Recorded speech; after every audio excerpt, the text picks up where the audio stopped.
সম্মানিত দর্শক, ইমাম বুখারী রহমতুল্লাহ আলাইহ এবার 14 নম্বর শিরোনামে তিনি একটি বিষয়কে উপস্থাপন করছেন। সেটা হচ্ছে ইমানদারগণ আমলের ক্ষেত্রে একজনের চেয়ে একজন শ্রেষ্ঠত্ব লাভ করবে, আমলের ক্ষেত্রে ইমানদারের মধ্যে তারতম্য হবে।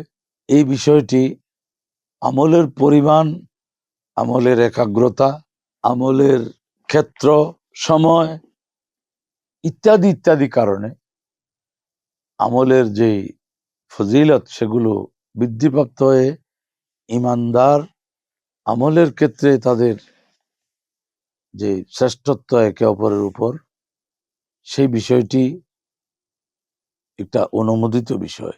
এই প্রসঙ্গে 22 নম্বর হাদিস বর্ণনা করছেন ইমাম বুখারী রহমতুল্লাহ আলাইহ। তিনি বলেন, আমাকে আমার উস্তাদ হযরত ইসমাঈল হাদিস বর্ণনা করেছেন আমাদেরকে।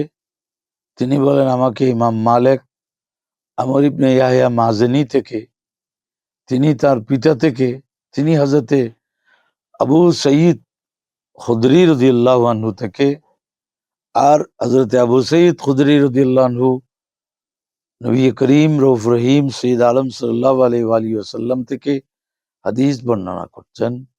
রাসূল পাক সাল্লাল্লাহু আলাইহি সাল্লাম ইরশাদ করেন, জান্নাতীরা জান্নাতে প্রবেশ করবে, জাহান্নামীরা জাহান্নামে প্রবেশ করবে।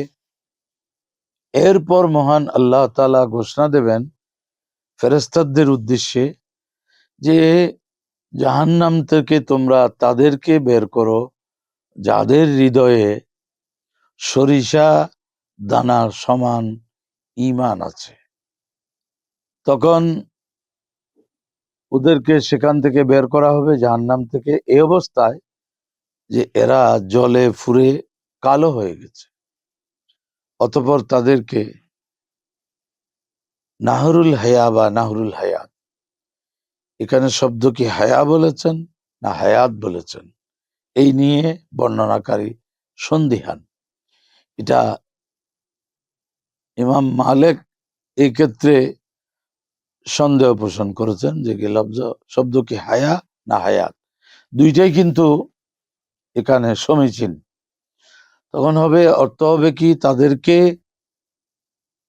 বৃষ্টির পানির যে নাহার, নদীতে নিক্ষেপ করা হবে।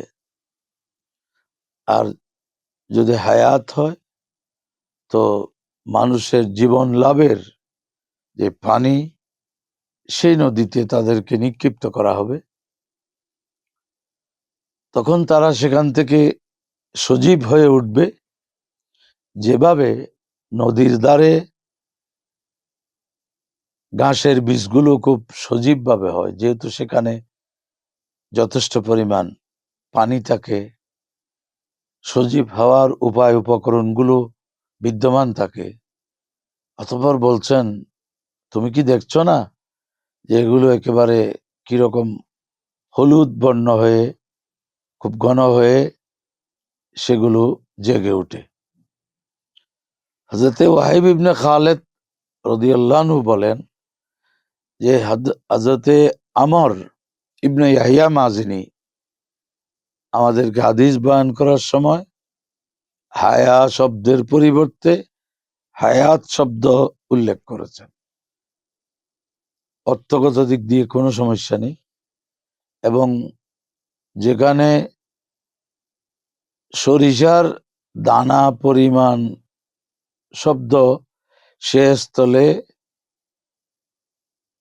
এসেছে ঈমান, সরিষার দানা পরিমাণ ঈমান। আর অপর বর্ণনায় যে খারদাল ওয়াকালা খারদালুম মিন খায়র, অর্থাৎ ভালো বিষয়ের থেকে যারা সরিষা দানা পরিমাণ ধারণ করেন। এখানে লফজ খায়ের যদি উল্লেখ হয়েছে, ঈমান হচ্ছে সবচেয়ে বেশি গুরুত্বপূর্ণ খায়ের, উত্তম বিষয়। অতএব এখানে অর্থের মধ্যে কোনো সমস্যা নেই।